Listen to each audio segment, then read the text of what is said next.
kini si Saldico usanis nagpasiugda nga i-impeach god si VP Sara. Unsa man ning kalakiharon nga iya man da ining mga flood control projects daghan. Kining SunWest Incorporated kang kuan man di ay ni.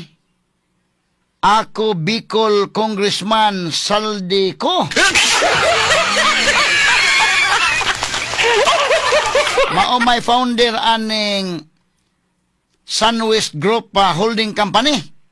Mao may daghag projects mga higala sa hapit tanan rehiyon sa Pilipinas na iya. Unya kini ni ang Sierra Vice nga liga ni Martin Romualdez. Og unya si Martin morbo niya ang gipasringan mahigala ni Amy Marcos adtong iyang pagbuto og yes nga i-archive ng impeachment. Kini si Martin sa imong pag-describe mao'y gipasaringan. Mao'y gipabati-bati mahigala ni Amy Marcos. Maklaro man na to, no?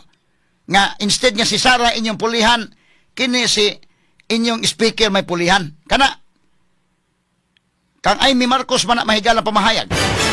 Unya kini si Saldico usanis nagpasiugda nga i-impeach god si VP Sara. Unsa man ning kalakiharon nga iya man da ining mga flood control projects daghan.